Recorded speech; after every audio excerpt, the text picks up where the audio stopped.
창세기부터 요한계시록까지를 개괄적으로 한번 쭉 훑는 학교예요. 그래서 굉장히 좋으실 거예요. 이거 그냥 이 성경 전체를 한번 쭉 얘기를 스스로 할 수 있게끔. 너무 디테일한 건 이제 물고기 목사님한테 배우시면 되고, 이제 저희는 이제 처음부터 끝까지를 한번 훑는 학교라고 보시면 될 것 같습니다. 그런데 이제 제가 이제 준비하는 강의는 저는 그 더 바이블 미니스트리라고 이주영 목사님이 이제 대표로 계시는 성경학교를 계속 지금 2년째 다니고 있어요. 그래서 거기서 나온 강의안들 정리한 거, 그리고 제가 이제 연구한 거, 그리고 제가 공부한 거, 제가 신학교에서 배웠던 것들을 나름 열심히 이제 섞어가지고 이제 저는 이제 제 강의안을 만들어요.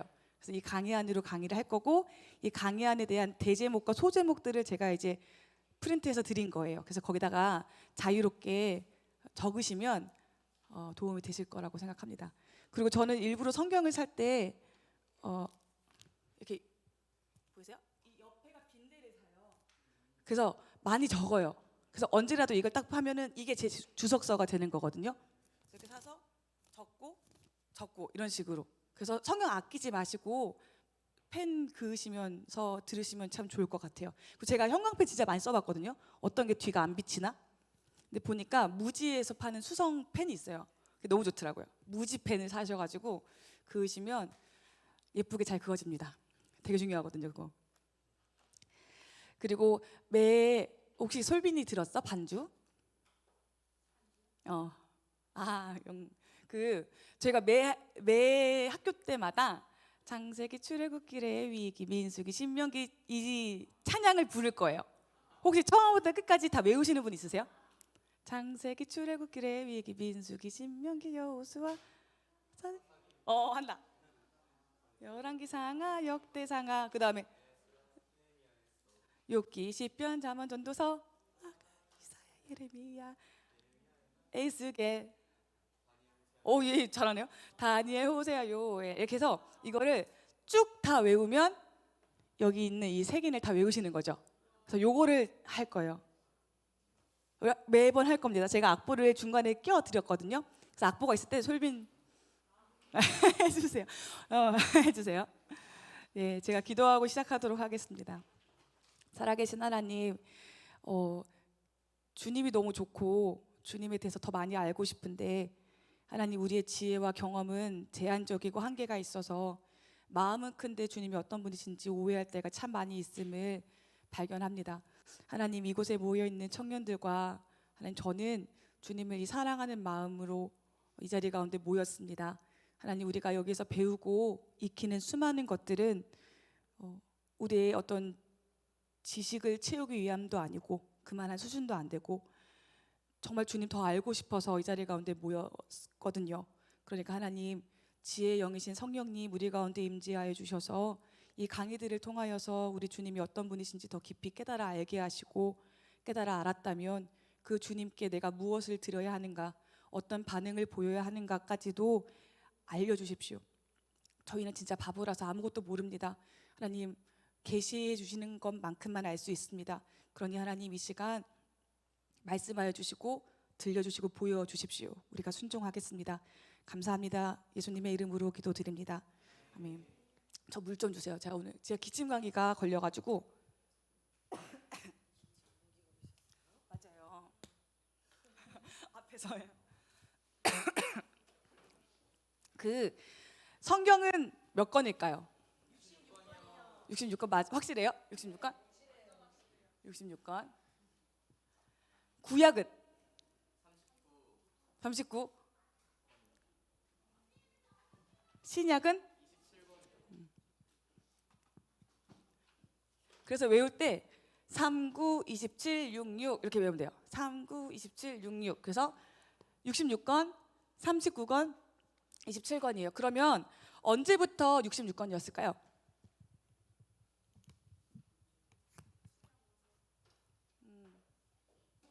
언제부터? 제가 좀 쓸게요. 언제부터? 자, 그러면 다시 예수님 시대 때 성경은 몇 권이었을까요? 그렇죠? 예수님 시대 때 신약 성경이 있었을까요? 없어요? 확실히 없어요? 맞아요. 없어요. 39권은 구약이고 신약.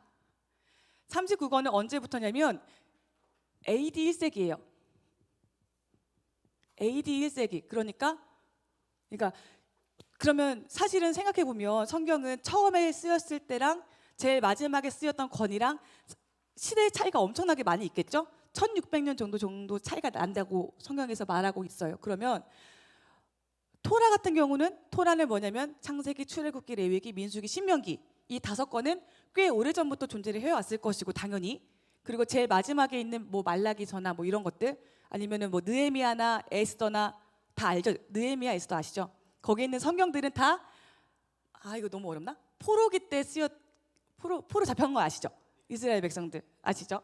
그래서 1세기 때 39권이 만들어졌어요. 이건 오케이 이해해요. 신약 시대 그럼 신약 성경으로 가볼게요. 신약 성경은 언제 완성이 됐을까요? 27권으로. 이거는 그냥 찍죠. 괜찮아요. 종교개혁이 언제죠?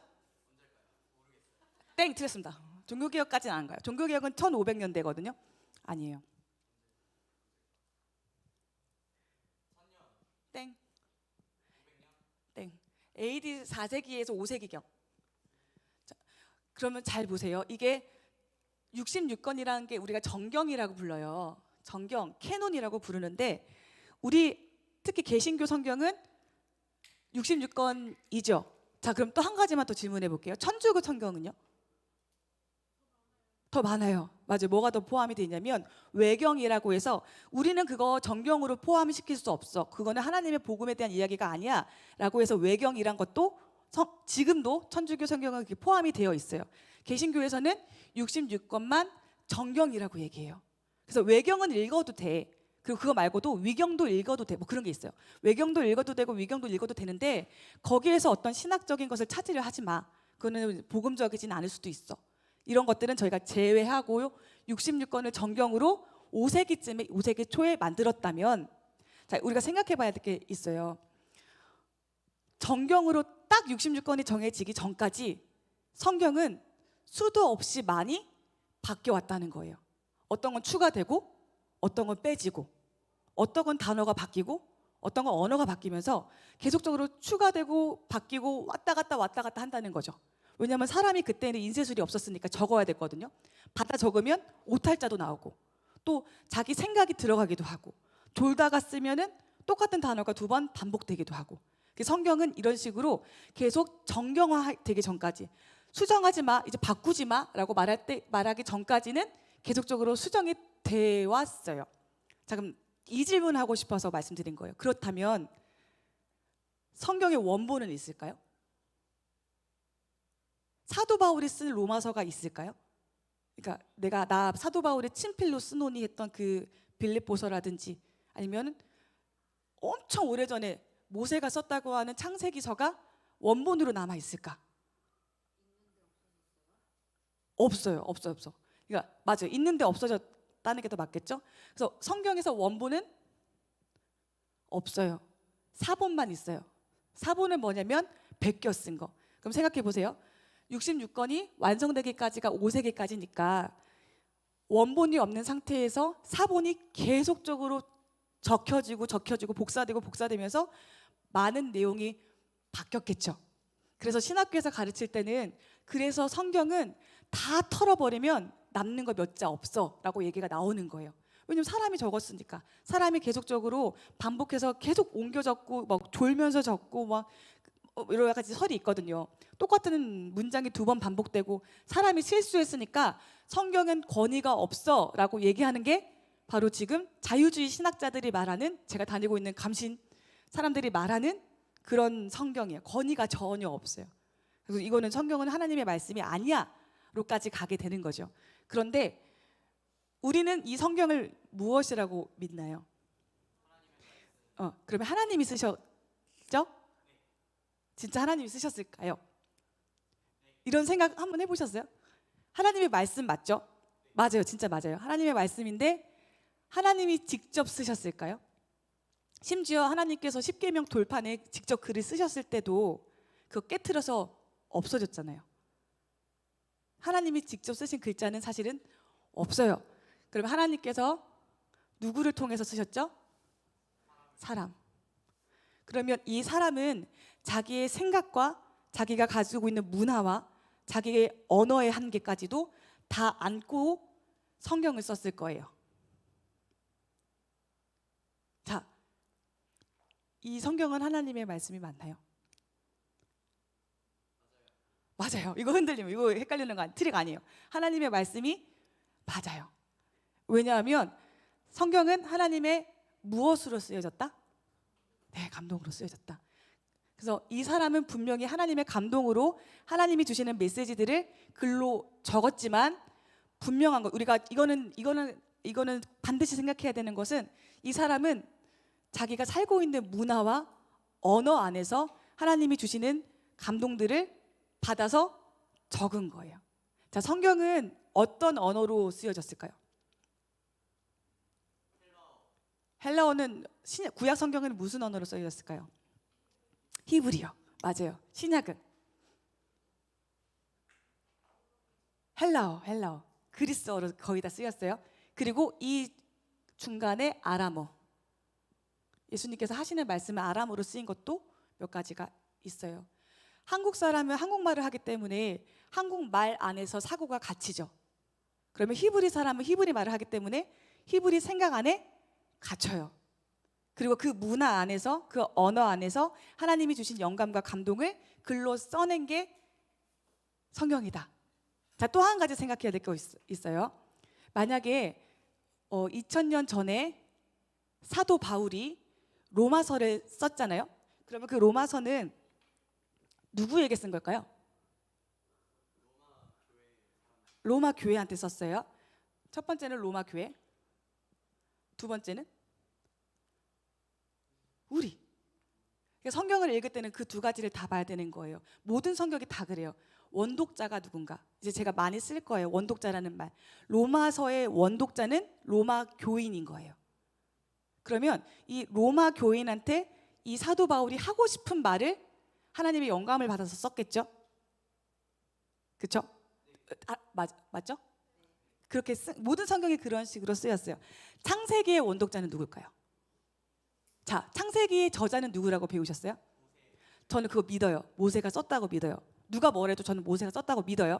그럼 모세가 저자라면, 물론 이제 왕 저자는 우리 하나님이시지만 모세가 저자라면 모세가 쓴 창세기를 제일 먼저 읽었던 그 원독자는 누굴까요?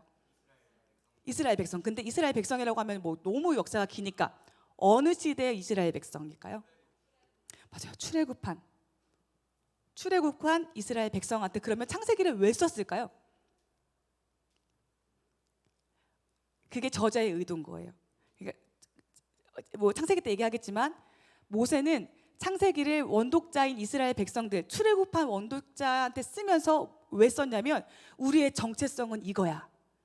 죄의 원리는 이거고 모든 세상의 시작은 이거야 라는 원리를 쓰기 위해서, 우리의 정체성을 강하게 하기 위해서, 너네 흩어지지 마, 너네 가나안 땅에 들어가면 거긴 새로운 문화가 있을 건데 너 거기에서 니네가 정체성이 혼탁해지면 안 돼, 우리 하나님의 백성이야 라는 마음으로 쓴 성경이 창세기겠죠. 그러니까 성경을 읽을 때는 그런 식으로 읽으셔야 돼요. 모든 성경은 다 그래요. 여호수아가 썼다고 저는 믿습니다. 여호수아가 그러면 출애굽한 2세대 사람들이 정복하기 시작할 때 혹은 정복하고 나서 마지막에 원독자들을 향하여서 이 글을 썼다면 왜 썼을까를 생각해 보는 게 성경 공부예요. 이해되시나요? 어려우신가요? 그렇죠? 편지를 쓸 때 우리는 누구한테 쓰죠? 편지를 아무한테나 쓰진 않잖아요. 그렇죠? 편지를 쓸 때 누군가 정확한 받는 사람이 있어야 돼요. 그 받는 사람이 성경 속에서도 분명히 존재한다. 특별히 신약으로 넘어가면 대부분의 성경이 서신서잖아요. 서신은 편지잖아요. 그럼 그 편지는 받는 사람이 반드시 존재한다. 그럼 받는 사람한테 쓰는 이가 어떤 말을 하고 싶기 때문에 어떤 의도를 가지고 이제 글을 쓰겠죠. 그리고 왜 썼는지가 성경에 대부분 나와 있어요.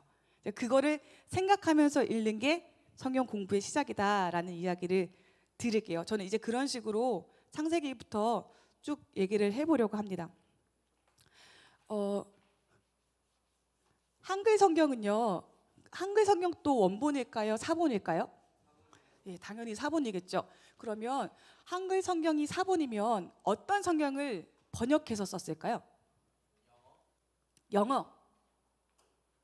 땡. 중국어. 자, 그러면 중국어는 어떤 성경을 원본으로 했을까요?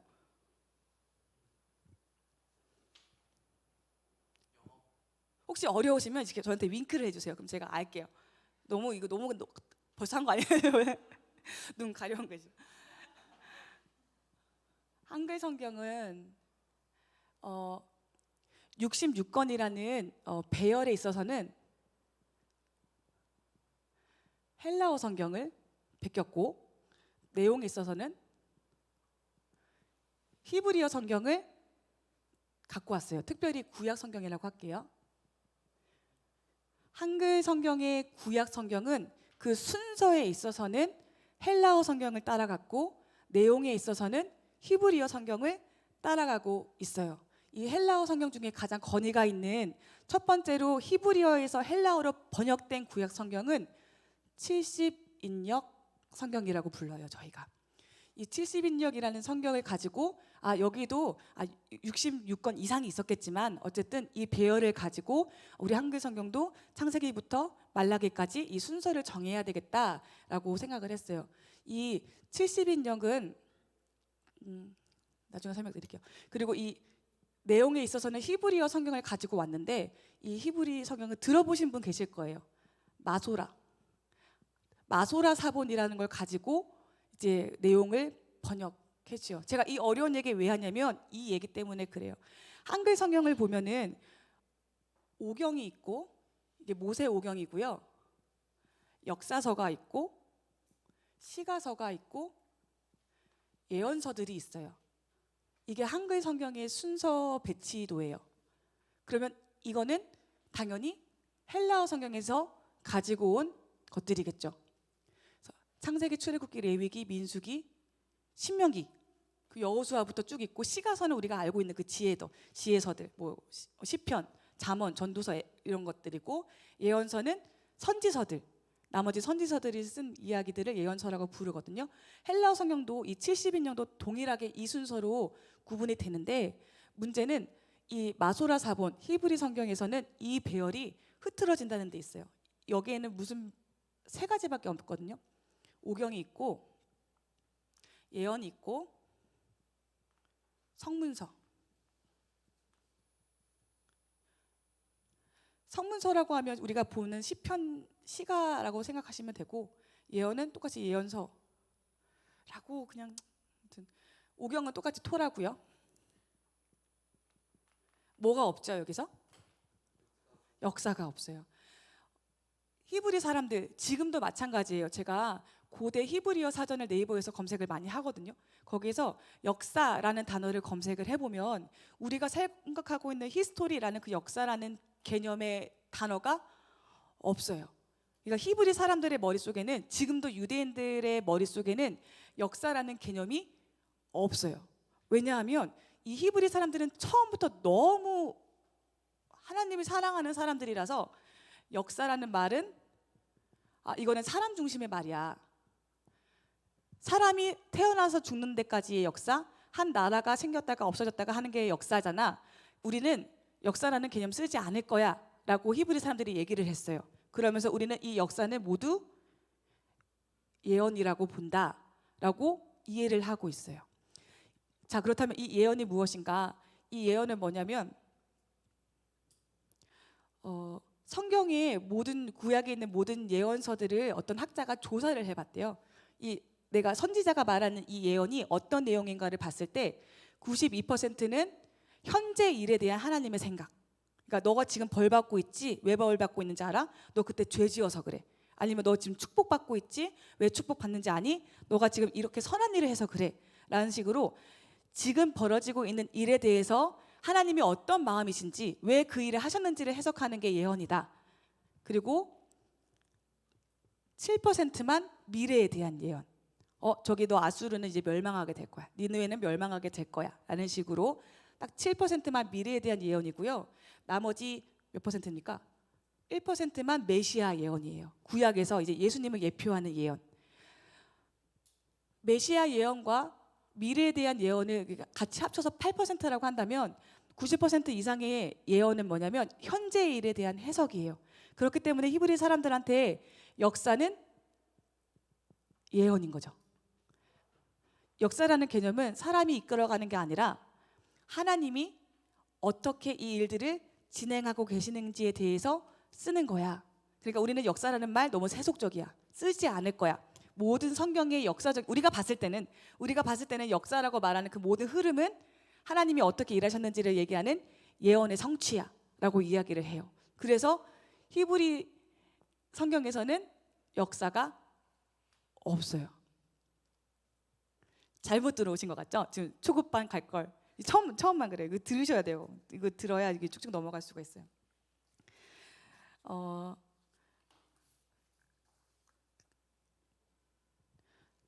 히브리 사람들은 모든 성경의 내용이 역사적 흐름에 따라서 진행된 게 아니라 어떤 한 가지 목적을 가지고 흐르고 있는 하나님의 행하신 일들이다라는 해석을 가지고 있다면 한글 성경의 내용은 헬라어를 따랐어요? 히브리어를 따랐어요? 히브리어를 따랐죠. 그렇기 때문에 이 히브리어의 이 기본 생각을 가지고 한글 성경을 읽어야 이해가 되시는 거예요. 이 성경은 사람의 이야기가 아니에요. 우리 한글 성경, 특히 구약 성경은 하나님께서 어떻게 우리를 사랑하셨고 이 세상을 어떻게 운영하시는지에 대해서 정확한 목적을 향해서 성취돼 가고 있는 예언의 하나들이다. 이 예언들의 연속들이다라고 말씀하고 계시는 게 구약 성경입니다. 그런데 우리 머릿속에는 시간의 흐름이라 하면 역사라는 말이 너무 쉽잖아요. 그래서 우리는 이제 편하게 예언이란 말을 안 쓰고 역사라는 말을 쓰면서 이제 이 성경을 12시대로 나누어서 역사적 사건들을 하나하나 짚어가면서 하나님이 어떻게 이 내용들을 성취해 나가셨는지를 확인할 거예요. 그래서 하나님의 마음이 어디에 있는지를 우리가 확인하고 싶습니다. 헬라어 70인역은 처음에는요 유대인들이 자기 말로 히브리 말로만 성경을 가지고 있었거든요. 그리고 이 히브리 사람들은 선민 의식이 너무 강하잖아요. 나는 선택받았어. 이방인들은 지옥의 불을 태우는 불쏘시개로 만들어졌지 복음이 전파될 수 없어. 천국은 우리들만의 것이야 라고 얘기를 했잖아요. 그러니까 이 사람들은 굳이 헬라어로 성경을 번역할 필요가 없어요. 왜냐면 우리는 히브리만 쓰고 우리만 구원 받았는데. 그런데 나중에 자세히 얘기하겠지만 알렉산드리아라는 아프리카에 있는 한 도시에서 거기에 살고 있는 왕이 유대인들을 가만히 보니까 너무 잘 사는 거예요. 이 사람들은 돈이 엄청 많거든요. 어딜 가나 돈을 엄청 벌었어요. 그러니까 얘네들이 특별히 돈을 버는 이유가 뭐지? 이걸 생각하기 시작하다가 얘네들한테 비법서가 있구나. 이 비법서 보니까 히브리 성경이구나. 이 히브리어 성경을 나도 좀 읽고 싶다. 나도 돈을 좀 많이 벌고 싶다라고 이 왕이 생각해요. 그래서 번역을 할 수 있는 사람을 예루살렘에서 너네들 12지파 있다며 6명씩 보내라. 그럼 72명이죠. 이 72명 한 번에 와가지고 이 성경을 히브리어에서 헬라어로 번역해서 그 알렉산드리아에 있는 커다란 도서관에 꽂아둬라라고 명령을 내려요. 그러면서 이 72명이 열심히 엄청나게 그 이집트를 지나서 여기까지 왔는데 2명은 사라졌어요. 이유는 몰라요. 2명은 없어져 버렸어요. 죽었는지 아니면은 그래서 70명만 이 자리 가운데 와서 열심히 어쩔 수 없이 히브리어 성경을 헬라어로 바꿔버려요. 그때가 이제 헬라 시대고, 그렇게 헬라 시대가 끝나고 로마 시대가 시작이 되는데, 그때 로마 시대 때 모든 제국 사람들이 쓰는 말은 헬라어. 그러면서 복음이 세상으로 전파되기 시작하는 거예요. 그 역사가 이제 신구약 중간기 때 이야기인데, 아무튼 그래서 70인역이다. 이제 아는 척할 수 있어요. 70인역은 12지파에서 6명씩 왔어. 그런데 2명은 어디 갔는지 몰라. 그런데 이 70명이 번역한 성경이 헬라어 성경이야. 최초의 성경이야. 그래서 이 성경을 가지고 우리가 이 순서를 따라서 정했대 하면 이제 우리는 완전 똑똑해 보이는 사람. 70인역. 마소랴 사본은 가장 오래된 사본. 그리고 이것도 들어보셨나? 사해사본이라는 것도 들어보셨죠? 이집트의 어떤 한 목동이 돌 던지고 놀다가 뭐가 쨍그랑 깨지는 소리가 들려가지고 이거 뭐야? 하고 열어봤더니 파피루스가 있었고, 이렇게 두루마리 파피루스가 있었고, 그거를 그냥 가지고 와가지고 태워야 되겠다, 땔감으로 써야 되겠다 하고 태우다가 좀 글씨가 이상하네 하고 봤더니 성경이었던 거죠. 2000년 전에 쓰였던 성경. 그래서 그 사람 대박 났겠죠. 이런 식으로 원본은 없습니다. 모든 것이 다 사본입니다. 헬라 성경에 가장 권위 있는 성경은 70인역, 히브리어 성경에 가장 권위 있는 사본은 마소라 사본. 우리나라 성경은 마소라 사본의 내용을 따라가고 있다. 66권은 70인역을 따라가고 있다. 그러면 이 둘의 가장 큰 차이는 역사가 없다. 왜 역사가 없냐? 이 사람들한테 머릿속에는 역사는 곧 예언이기 때문이다. 여기까지. 혹시 질문 있으신가요? 따라오고 계세요? 졸려요? 졸리면 안 돼요. 이거 너무 아깝잖아요. 그렇죠? 여기까지 진짜 질문 없죠? 그리고 저는 질문이 진짜 무서운데 모르면 모른다 얘기할게요. 그리고 다음에 열심히 공부해서 올게요. 근데 그러니까 질문 편하게 해주시고, 누가 질문했다고 해서 눈치 주기 없음. 그리고 모르는 거 질문해도 괜찮아요. 뒤에 꼭 끝나면 뒤에 와가지고 이제 얘는 몰랐는데 이렇게 하지 마시고, 본인이 모르시면 다 몰라요. 그러니까 질문해 주셨으면 좋겠어요. 말 엄청 빠르죠? 빠르냐? 감사합니다. 그 성경은 총 몇 권이죠? 네, 신약은 몇 권이죠? 네, 구약은 다시 구약은 신약은 그러면 총, 그래서 어떻게 외우면 쉽다? 39, 27, 66 이렇게 외우시면 편합니다. 제가 잠깐 얘기했는데 몇 개의 언어로 쓰여졌을까요? 성경은? 네, 첫 번째는 구약은 히브리어, 두 번째는 아람어. 그다음에 헬라어는 그리스어 말하는 거예요. 그리고 히브리어는 유대인들이 지금도 쓰고 있는 히브리어고, 아람어는 약간 방언처럼 쓰였던 언어예요. 세 가지 언어로 쓰여졌고요. 저자는 하나님 한 분이시고 동시에 하나님의 영감을 받은 40명의 기자. 우리가 시편 기자가 이렇게 얘기할 때 기자라는 말 쓰잖아요. 그 기자는 뭐냐면 기록자예요. 그러니까 저자라고 하면 그 사람한테 너무 많은 주권이 주어지기 때문에 성경의 저자라고 얘기 안 하고 기자라고 이야기를 합니다. 그래서 40명의 기자와 하나님께서 성경을 쓰셨습니다. 그리고 히브리어, 헬라어, 아람어를 쓰셨고, 기록 기간은 1600년. 창세기부터 마지막 쓰였던 디모데후서일까요? 아무튼 거기까지 가는데 1600년 동안 쓰였습니다. 성경의 주제는 하나예요. 예수 그리스도, 하나님의 나라. 예수 그리스도, 하나님의 나라입니다. 혹시 제가 드린 유인물의 글 있죠? 네, 위에 있는 게 히브리어고 밑에 있는 게 헬라어예요. 히브리어는 오른쪽에서 왼쪽으로 읽는 거고, 그리고 밑에 있는 거 헬라어는 그냥 우리랑 똑같이 읽으시면 돼요. 저도 다 까먹었어요. 이거 신학교 때 배운 건데. 그리고 이제 드디어 우리가 성경 목록가가 나왔습니다.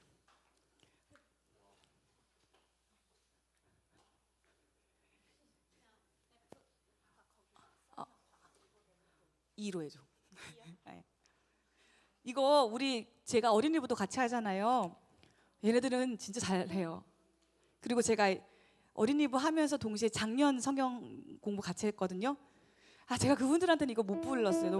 너무 죄송스러워가지고. 그래서 제가 고민을 했거든요. 이 청년은 어떻게 해야 될까? 부르시죠.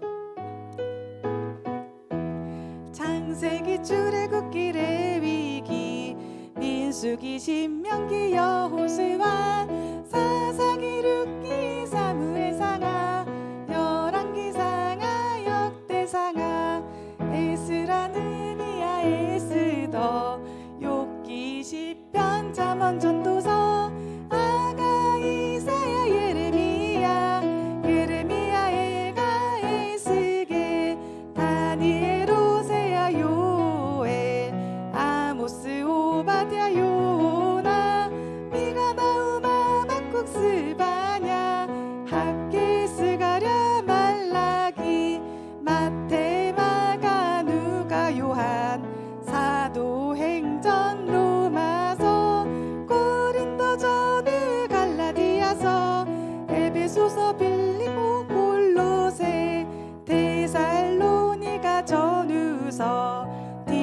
고대 전후 디도서 빌레보니 베리야 고보 베드로 전후 요한 1, 2, 3 유다서 요한 계시록 구약 39권에다 신약 27권으로 성경 60.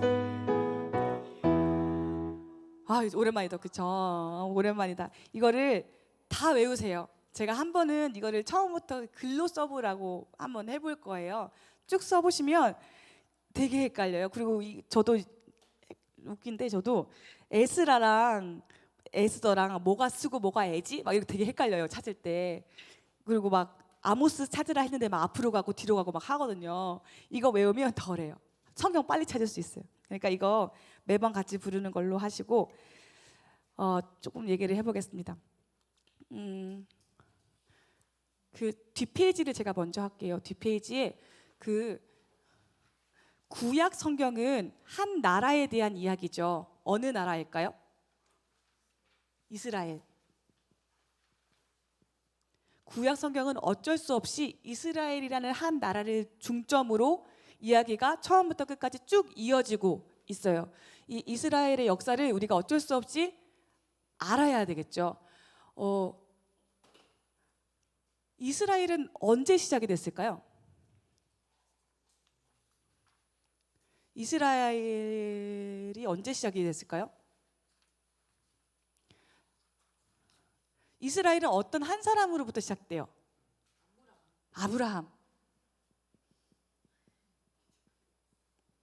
맞아요. 아브라함이라는 한 사람으로부터 이스라엘이라는 국가가 시작이 되었어요. 그리고 이 한 사람이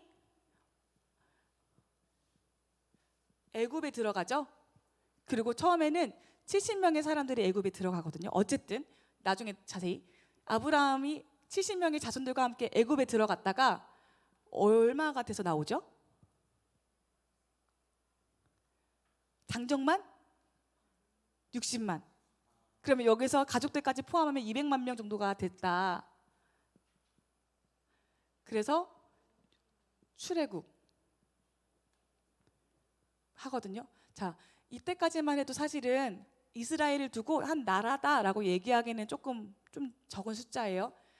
그리고 이렇게 됐고 그 다음에 여호수아가 가나안 땅에 들어가죠. 그래서 정착을 하기 시작합니다. 자, 이렇게 사건들이 쭉 이어지는데 그렇다면 이스라엘의 시작 시점을 언제로 봐야 하는가가 되게 중요해요. 보면은 우리가 처음에 생각했을 때는 아브라함을 선택하셔서 이 아브라함이랑 언약을 맺을 때부터 이스라엘이 시작됐다라고 말하는 사람도 있고요. 두 번째는 출애굽해서 시내산으로 갔죠. 이 시내산에서 율법 받습니다. 그리고 이 율법을 통해서 하나님과 사람들이 언약을 맺습니다. 너 이 율법을 지키면 나는 너네들을 지켜주고 보호해 줄 거야. 이 율법을 지키지 않으면 너희들은 저주를 받을 거야. 너네들 사인할래 말래 하셔서 오케이 저희 사인하겠습니다 라고 언약 백성이 이때부터 시작이 되거든요. 그래서 이때를 시작으로 보는 사람들도 있어요. 아, 시내산에서 율법 받은 이후부터 이스라엘은 시작됐어. 아니야. 이때는 뭐 백성들도 있고 주권도 있지만 법도 있지만 땅이 없잖아. 땅이 있어야 나라잖아 라는 생각을 하는 사람들은 이 법을 가지고 이스라엘 백성들이 가나안에 들어간 그 시점부터 이스라엘은 시작됐다라고 말하는 사람들도 있어요. 어떤 사람들은 법이 중요하다, 약속이 중요하다. 두 번째는 사람이 중요하다. 세 번째는 땅도 있어야 된다라고 생각하는 사람들이 있어요. 그런데 이 세 가지 혹은 네 가지의 경우는 그렇게 중요하지 않아요. 그러니까 우리가 언제부터 시작이야? 아브라함 때부터. 그거 맞아 라고 말할 수 있어요. 그러면은 가나안 정복된 이후부터지라고 하면 그것도 맞아요. 이단 아니에요. 출애굽하고 나서 시내산에서 언약 맺은 거 그게 중요해. 그것도 맞아요. 신학자들 중에서도 이 모든 것들을 다 오케이라고 얘기해요. 그런데 모든 신학자들이 이스라엘의 멸망에 대해서는 딱 한 가지 의견만 가지고 있어요. 그리고 이 멸망의 기준을 가지고 이때를 생각해 보면 우리가 시작이 언제인지를 정확하게 정할 수가 있어요. 모를까 봐 겁나긴 하는데 이스라엘 1대 왕은 누굴까요? 사울. 다윗 누가 아니죠? 사울. 2대 왕 다윗. 3대 왕 솔로몬. 여기까지는 아셔야 됩니다. 아시죠? 아시죠? 40년 40년씩 너무 감사하게 40으로 끊어가지고 통치해서 총 120년을 통일왕국 시대로 보내요. 말이 통일왕국이다 그러면 나중에 어떻게 됐다는 소리예요? 분열됐다. 두 개로 나눠집니다. 솔로몬 이후로. 이 왕 이름은 나중에 하고 북이스라엘과 남유다로 나누어져요. 자, 북이스라엘은 아수르에 의해서 멸망을 당해요. 722 BC 722년에 아수르에 의해서 북이스라엘은 멸망을 당합니다. 그러면 남유다. 근데 하나님이 보시기에 정통성은 북이스라엘이 아니라 남유다한테 있었어요. 왜냐하면 말 그대로 유다잖아요. 예수님이 어느 지파의 자손으로 내려오세요? 유다 지파의 자손으로 내려오세요. 그리고 다윗 혈통도 유다로 이어지고 솔로몬의 아들 르호보암이 남유다를 세우거든요. 그리고 반역했던 여로보암이 북이스라엘을 세우게 되는 거예요. 그래서 남유다가 하나님 앞에 보시기에 남유다가 하나님의 정통성을 가지고 있는 왕국이었어요. 그러면 이 정통성을 가지고 있는 남유다는 언제 멸망되었는가 이걸 봐야 돼요. 남유다가 어느 제국한테 멸망을 당했을까요? 종혁 어느? 벨론. 그래서 바벨론 포로로 끌려갈 때 누가 끌려갔어요? 다니엘이 끌려갔어요. 그죠? 그리고 돌아올 때 에스라가 돌아오고 아무튼 다 알게 될 거예요. 걱정하지 마세요. 이거 다 들으면 알게 돼요. 바벨론에 의해서 남유다가 멸망을 당하는데 총 4번에 걸쳐서 멸망을 당해요. 아수르는 북이스라엘을 한 번에 팍 쳐가지고 한 번에 무너져 버렸어요. 그래서 BC 722년에 한 번에 져버렸어요. 근데 바벨론은 남유다를 공격할 때 4번에 걸쳐서 공격합니다. BC 606년, 597년, 그리고 586년, 582년 이렇게 4번에 걸쳐서 남유다를 멸망시키는 게 바벨론이에요. 이거 다 성경에 나와 있어요. 열왕기, 하랑 다 이게 선지서들 얘기가 다 이 이야기예요. BC 606년에는 무슨 일이 있었냐면 이때는 다니엘이 끌려가는 사건이에요. 바벨론에서 남유다에 있는 천재, 영재, 소년들만 골라서 포로로 끌려갔던 게 606년 이때 끌려간 사람이 다니엘. 그리고 두 번째 때는 왕이 끌려가요. 시드기야 왕이 이때 끌려가요. 그래서 세계사적으로 볼 때는 이때 이스라엘은 멸망했다라고 이야기를 해요. 왜냐하면 대통령이 죽었으니까, 왕이 죽었으니까, 끌려갔으니까. 그리고 BC 586년 때는 굉장히 중요한 한 건물이 무너집니다. 이스라엘 백성들이 정말 자부심을 가지고 있었던 건물이에요.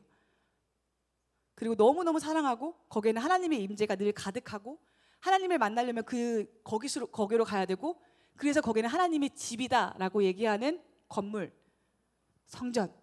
성전이 파괴됩니다. 그리고 BC 582년에는 가난한 몇몇의 농부들만 포도원을 경작해라라고 하고 나머지 사람들을 다 데리고 포로로 끌려가요. 완전한 멸망이었어요. 세계사를 공부하는 사람들은 이스라엘 왕국의 멸망, 다윗 왕국, 남유다 왕국의 멸망을 BC 597년으로 생각해요. 왕이 끌려갔으니까. 그런데 신학자들과 성경학자들과 우리 믿는 사람들은 BC 586년을 이 성전이 멸망했던 바로 이때를 이스라엘의 멸망이라고 얘기를 합니다. 당시에는 모든 고대 근동의 전쟁은 신과 신의 전쟁이었거든요. 그러니까 바벨론이 남유다를 쳤다라는 말은 뭐였냐면 바벨론의 신 마르둑이 남유다의 신 여호와를 공격했다라고 생각을 했어요. 그러면 이 마르둑 신이 여호와의 집을 공격했는데 남유다 사람들한테는 여호와가 진짜 완전 최고잖아요. 하나님이 유일하신 하나님이시고 나은 건 다 우상이잖아요.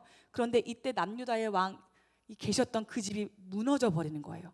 그러니까 그 사람들의 머릿속에 생각으로는 하나님이 지신 거죠. 하나님이 져버렸어요. 그래서 이 성전이 무너지는 거는 유대 사람들한테 굉장한 뭐랄까요, 모든 걸 다 빼앗기는 그 시점이었던 거죠. 왕도 괜찮아, 우리 자식들 다 뺏어가도 돼, 근데 성전만은 안 돼 라고 생각했는데 이 성전이 무너지면서 남유다가 이제 완전히 멸망하고 포로로 다 잡혀가게 됩니다. 이 성전 지금 있을까요? 이 성전은 다시 지어졌을까요? 이 성전은 솔로몬 때 지은 성전이었어요. 솔로몬 때 지었던 성전은 무너졌어요. 근데 나중에 포로가 다시 돌아와서 스룹바벨이 성전을 지어요. 스룹바벨 성전이라 그래요. 그리고 나중에 헤롯이 나중에 이게 잘 보이려고 그 성전을 증축해줘요. 더 크게. 그게 헤롯 성전, 신약에 나오는 헤롯 성전. 그리고 AD 70년에 디도 장군이 와가지고 무너뜨려 버려요. 그 성전마저도. 그래서 지금은 성전이 없어요. 그래서 유튜브 이제 뭐 너무 그 우파 보면은 뭐 제3의 성전 막 이렇게 얘기 나오는 게 그거예요. 다시 성전 짓겠다고, 예루살렘에. 지금은 성전이 남아 있지 않습니다. 자, 멸망이 성전의 파괴라면 자, 이제 시작을 생각해 볼 수가 있겠죠. 첫 번째는 뭐였냐면 아브라함, 두 번째는 시내산, 세 번째는 가나안. 지금 시작을 뭘로 보는 게 맞을까요? 이스라엘의 역사의 시작과 끝이 성전 파괴라면 시작은 성전의 시작이어야 해요. 그러면 이 성전은 건물이지만 처음에 원형은 뭐였을까요? 솔로몬이 성전을 짓기 전에는 사람들이 어디 가서 예배를 드렸을까요? 뭐라고요?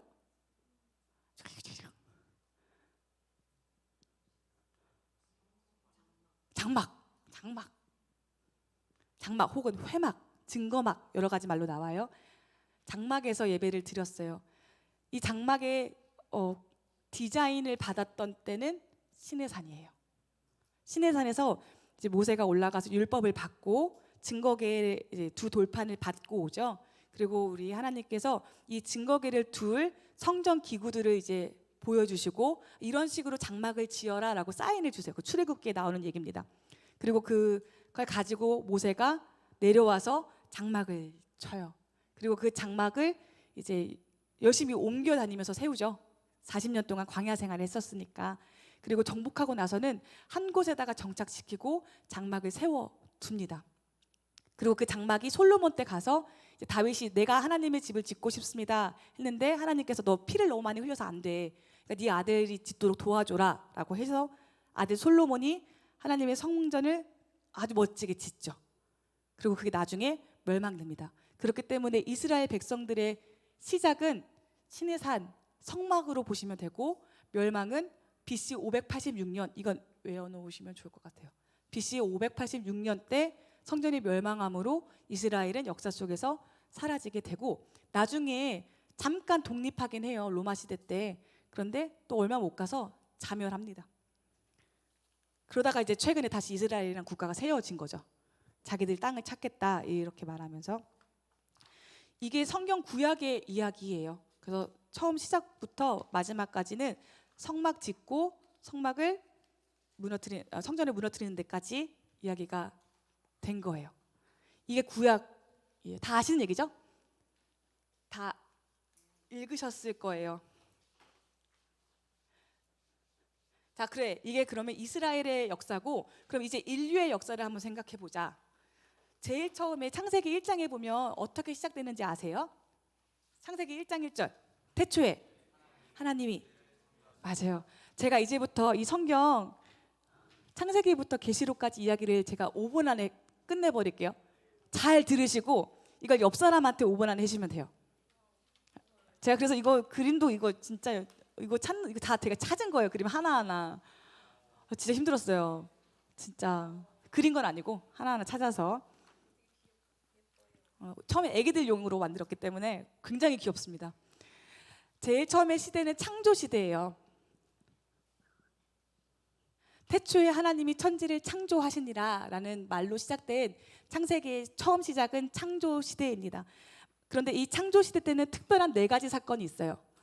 창조, 타락, 홍수, 바벨탑. 이게 창세기 1장부터 11장까지의 얘기예요. 뭐라고요? 첫 번째, 창조, 바벨탑까지가 이제 인간의 처음 역사고요. 그 다음에 이어지는 시대가 족장 시대라고 합니다. 우리는 아브라함, 이삭, 야곱, 요셉까지를 두고 족장이라고 부를 수 있어요. 그래서 이 나머지 12장부터 50장까지는 이 네 사람의 이야기가 쭉 이어지고 있습니다. 그래서 요셉 때 요셉이 총리로 있다가 자기 아버지 야곱과 식솔들을 다 애굽으로 들어오세요라고 초대를 해요. 그렇게 해서 창세기가 끝나게 되거든요. 그 이후에 그 다음이 노예 시대입니다. 성경에 보시면 처음에 끌려갔을 때는 끌려간 게 아니죠. 70명이 이민을 갔을 때는 잘 살았어요. 노예라는 말이 없어요. 그런데 어느 순간 성경의 분위기가 갑자기 바뀌는데 무슨 구절이 나오냐면 요셉을 알지 못하는 왕조가 일어났다라는 말이 나오자마자 이 사람들은 갑자기 노예로 전락합니다. 그래서 처음부터 노예는 아니었어요. 그러니까 이집트 생활이 430년이었지 430년 동안 노예 생활을 했던 건 아니에요. 아무튼 노예 생활을 쭉 하다가 모세라는 한 영도자가 나타나면서 하나님이 이 모세를 통해서 출애굽을 시킵니다. 그러면서 광야 시대에 들어가요. 이 광야 시대에서 처음부터 하나님의 말을 잘 들었다면, 긍정적으로 생각하고 하나님을 믿어드렸다면 40년 동안 배회하지 않았을 거예요. 그런데 이제 믿음을 가지지 못하고 있다가 결국에는 40년 동안 뺑글뺑글 돌다가 마지막에 정복 시대로 들어가죠. 정복 시대의 주인공은 누굴까요? 여호수아. 광야 시대도 역시 모세고요. 하나님이 광야를 40년 동안 돌게 하신 이유는 출애굽한 첫 번째 세대가 다 죽을 때까지 일부러 도신 거예요. 그래서 다 죽을 때까지.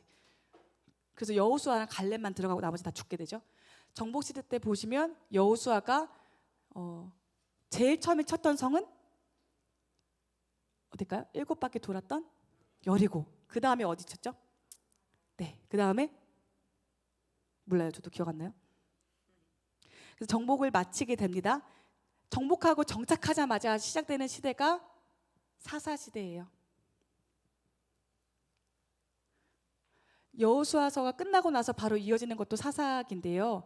잘 보시면 정착하자마자 이스라엘 백성들이 타락한다는 걸 볼 수가 있어요. 이때를 두고 자기 소견에 옳은 대로 행했던 시대가 사사 시대다라고 얘기를 해요. 이때는 왕이 없었어요. 사사라는 직분은 하나님께서 선택하셨고 하나님이 쓰시는 만큼만 쓰시다가 이제 너 그만해라 하면 그만둬야 되는 그런 시대였어요. 사사 시대에는 12명의 사사가 더 있었겠죠. 12명의 사사에 대한 이야기가 쭉 설명되고 있습니다. 그러다가 이 이스라엘 백성들이 이제 우리 사사 싫다, 다른 나라들 보니까 왕 있더라, 우리도 왕 달라 라면서 마지막 사사였던 사무엘을 막 쫄라요. 사무엘이 저 사람들이 나를 버렸어요 하나님. 그랬더니 하나님이 아니야, 너를 버린 게 아니라 나를 버린 거야. 이렇게 하면서도 왕을 세워주시거든요. 그러면서 통일 왕국 시대가 시작이 됩니다.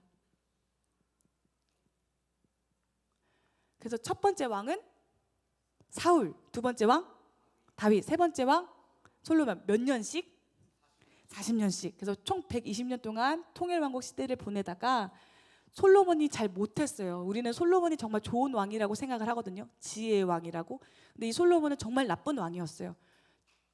그 통일 왕국 시대 때 얘기해 드릴게요. 정말 나쁜 왕이었고 그 나쁜 왕에 대한 결과로 나라가 분열돼서 북이스라엘과 남유다로 나눠집니다. 이게 분열 왕국 시대. 북이스라엘에는 19명의 왕이 있었고 9개의 왕조가 있었어요. 근데 다 한 사람도 빠짐없이 모두가 다 악한 왕들. 그 왕들 중에 제일 악한 왕은 아합, 그리고 이세벨. 그렇죠? 그리고 남유다는 20명의 왕이 있었고 왕조는 바뀌지 않았어요. 그래도 쿠데타는 일어나지 않았어요. 몇 명이 선한 왕일까요? 혹시 아세요? 열왕기 상하에 나오는 왕들 중에 이 사람은 하나님께 칭찬받았다. 히스기야 맞아요. 또 한 명. 요시야 맞아요. 요시야. 히스기야와 요시야는 아주 좋은 왕. 너 진짜 잘했어. 그리고 6명은 그래 잘했어. 요 정도. 그래서 8명의 왕이 하나님께 칭찬을 받는 왕이 됩니다. 8명의 왕 모두가 다 종교 개혁을 일으켰던 사람이에요. 그런데 히스기야와 요시야는 산당까지도 다 없앴던 사람. 그리고 요시야는 예레미야가 도와줬고, 누구냐 그 사람? 히스기야는 이사야가 도와줬어요. 그러니까 선지자들의 뒤를 봐주고 사상적으로도 굉장히 잘 세워졌던 두 왕이 히스기야와 요시야 왕이다. 분열왕국 끝나고 나서 이제 망하잖아요. 그러면서 시작되는 게 포로 시대입니다. 정통성이 남유다로 가기 때문에 북이스라엘은 이때부터는 얘기가 없어요. 이 북이스라엘은 나중에 어떤 민족으로 바뀌냐면 사마리아로 바뀌어요. 신약 성경에 나오는 사마리아 민족, 유대인들이 그렇게 무시했던 그 민족이 북이스라엘의 후손들이에요. 왜냐하면 아수르는 북이스라엘을 혼탁하게 하기 위해서 막 피를 섞거든요. 그러니까 막 국제결혼 막 시켜가지고 피를 섞게 해가지고 유대인들이 니네들은 피 섞였잖아. 너네는 이방인보다 더 나쁜 사람들이야. 욕했던 이유가 이런 배경이 있는 거고, 남유다 사람들이 1차, 2차, 3차로 포로로 끌려가죠. 1차는 다니엘이 끌려가고 2차는 왕과 왕족과 귀족과 에스라 같은 학자들이 끌려가고, 네 번째 끌려갈 땐 몇몇만 남겨두고 다 끌려가요. 그리고 멸망은 BC 586년에 멸망이 돼요. 그런데 이렇게 포로가 3차에 걸쳐서 포로로 끌려가잖아요. 동일하게 3차에 걸쳐서 포로 귀환합니다. 그래서 1차 귀환 때는 느헤미야가 와서 성벽을 재건하고, 이런 얘기 들어보셨죠? 2차 귀환 때는 에스라가 와서 말씀을 회복하고, 3차 때는 스룹바벨이 와가지고 성전 회복하고, 그래서 3차에 걸쳐서 포로 끌려가고 돌아옵니다. 그 다음에 제가 제일 재미있는 구간이 신구약 중간기. 여기를 침묵기라고도 불러요. 왜냐하면 하나님이 말씀하지 않으셨던 기간이에요. 그래서 말라기 선지자를 마지막으로 세례 요한 때까지 하나님은 아무런 선지자도 보내지 않으세요.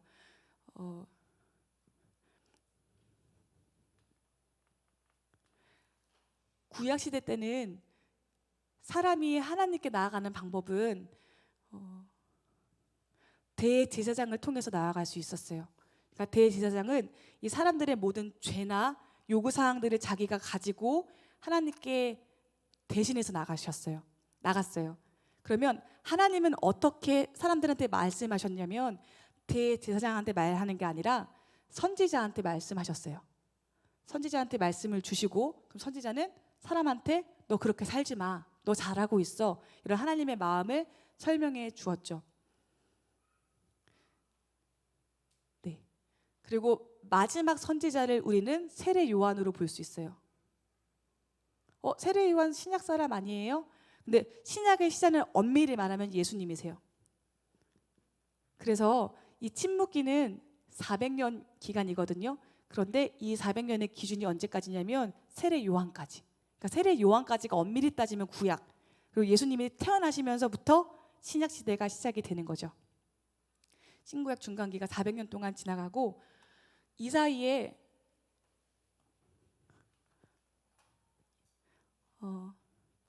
포로 시대 때는 바벨론에 의해서 망했고, 귀환 때는 페르시아 때고, 신구약 중간기 때가 헬라 시대예요. 그런데 성경에 보면 헬라라는 시대가 전혀 나와 있지 않아요. 왜냐하면 말씀이 없었으니까. 그 다음부터 나오는 게 예수님 시대. 예수님 시대 때는 헬라 시대가 아니라 로마 시대였어요. 그래서 로마 장군들이 막 예수님 핍박하고, 그쵸? 막 그 사도들 잡아서 죽이고, 로마 사람들이 했던 일이죠.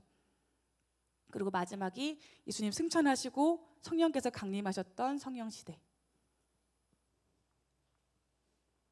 그래서 이 두 가지가 신약, 중간기니까 뭐 말씀 없으셨고, 9번까지가 구약 시대.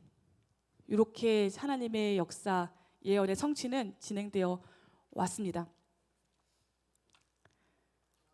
자, 이거를 얘기해 보세요. 서로 해보세요. 진짜 해보세요. 진짜 내 입으로 한번 해보세요. 이 그림만 보고.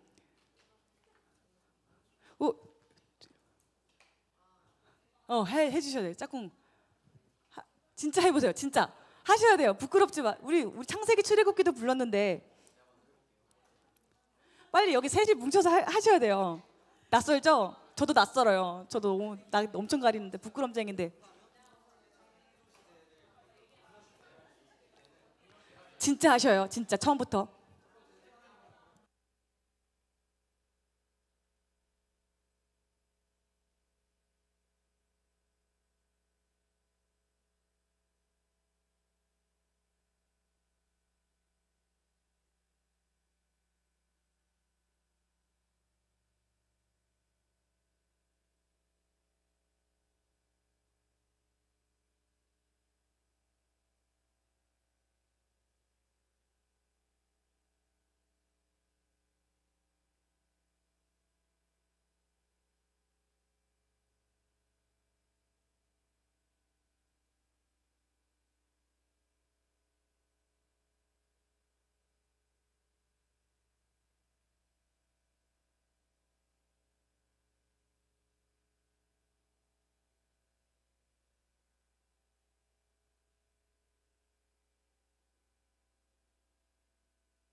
자, 1분 드리겠습니다. 1분.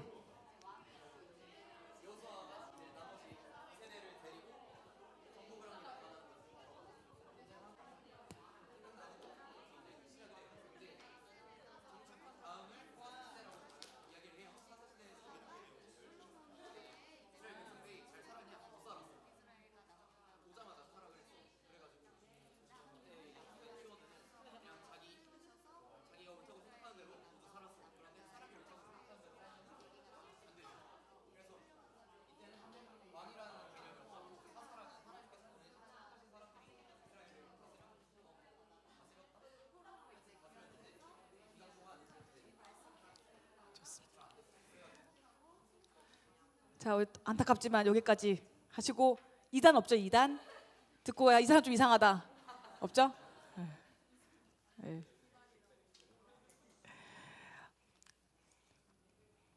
성경이 몇 권이라고요? 총? 구약? 그리고 신약? 네, 좋습니다. 그러면 순서는 무슨 성경을 따르고 있다? 70인역 헬라어 성경. 내용적인 면에서는 마소라 사본. 마소라 사본의 언어는 히브리어. 그래서 우리가 마소라 사본을 이해해야 한다. 근데 마소라 사본의 순서에는 역사가 없다. 왜 역사가 없을까요? 예언이라서, 하나님의 성취이기 때문에, 예언의 성취들을 모아놓기 때문에 역사라는 말 너무 세속적이야, 안 쓸 거야. 하지만 우리는 어쩔 수 없이 12개의 역사 순서를 가지고 성경을 이야기할 것이다 까지 이야기를 했고, 성경 이야기했습니다. 이스라엘 국가의 시작은 시내산. 왜요? 성막, 성전은 그거를 받았기 때문에 멸망도 언제라고요? 성전의 파괴. 그럼 BC 586 그때 멸망됐습니다. 너무 좋습니다. 창세기 조금만 들어가고 마치는 걸로 할게요. 이제 성경이 필요해요. 성경 창세기 1장 1절을 펴놓으시면 감사하겠습니다.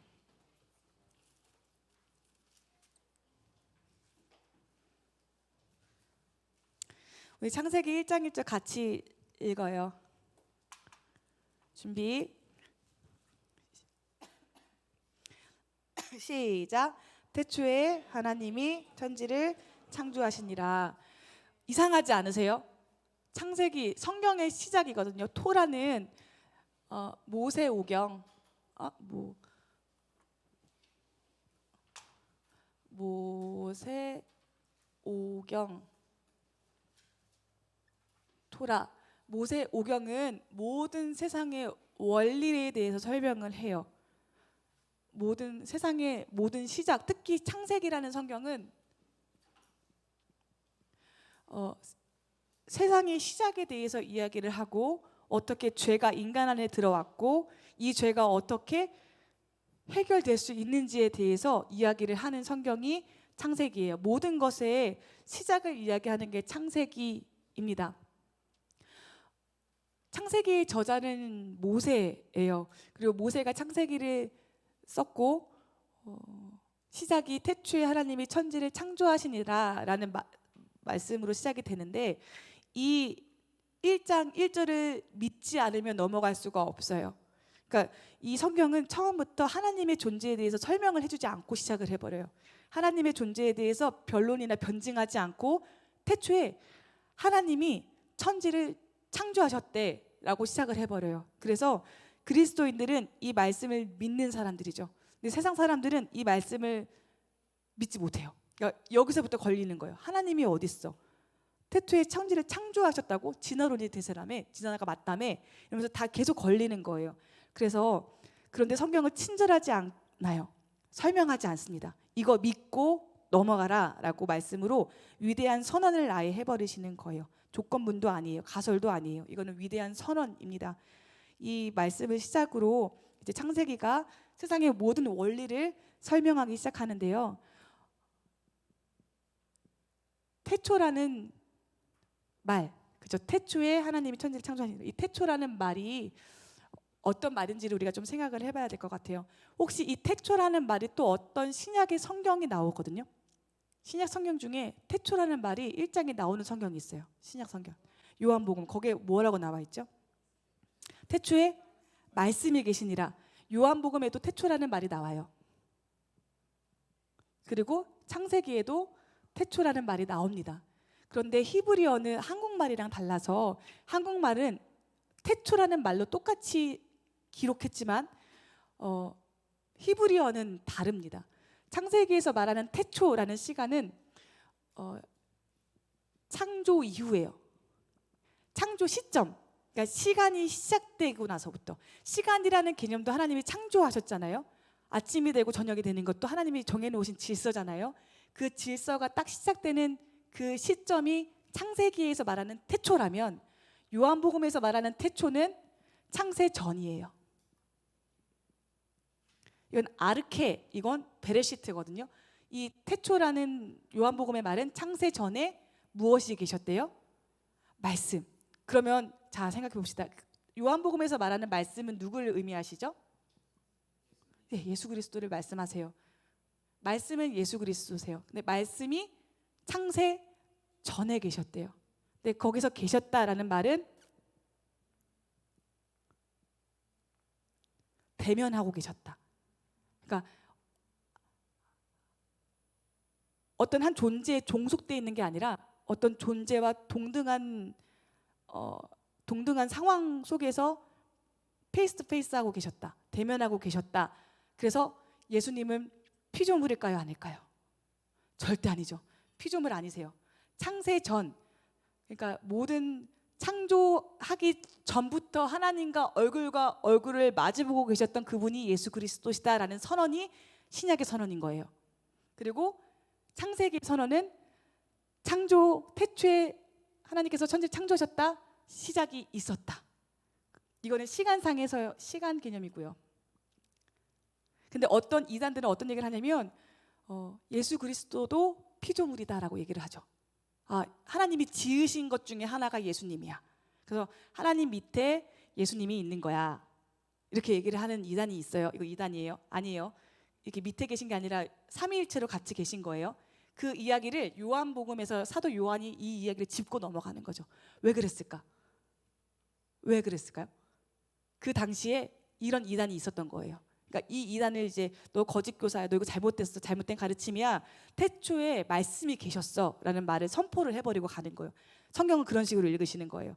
왜 요한복음의 요한 사도가 이렇게 시작을 했을까? 원독자는 누구지? 상황은 어땠지?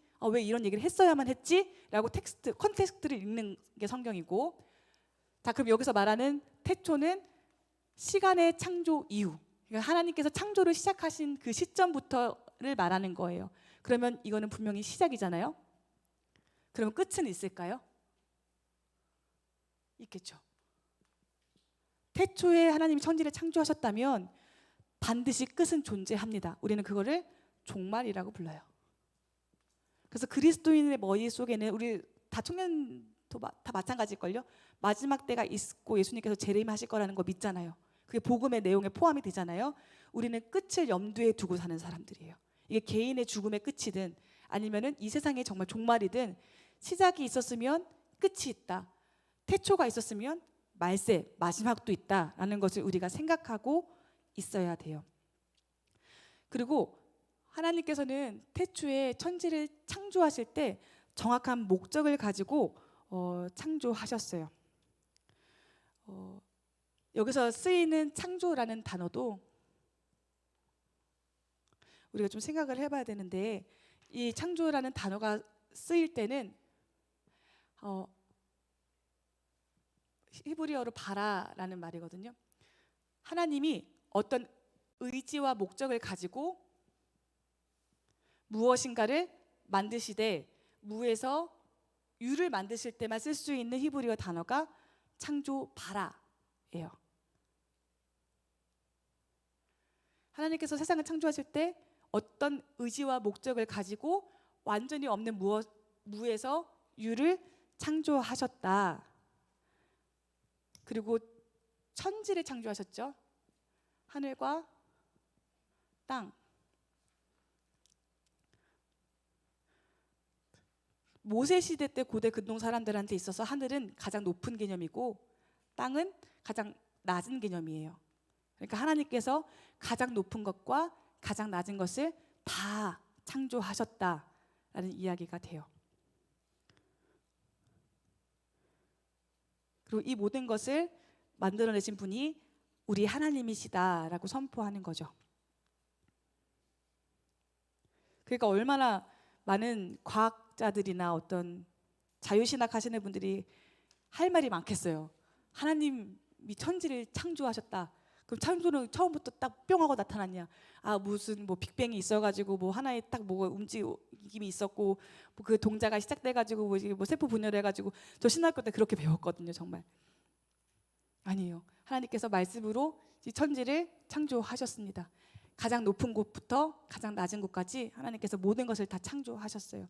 그 다음에 이어지는 2절 말씀 우리 같이 읽도록 하겠습니다. 준비 시작. 땅이 혼돈하고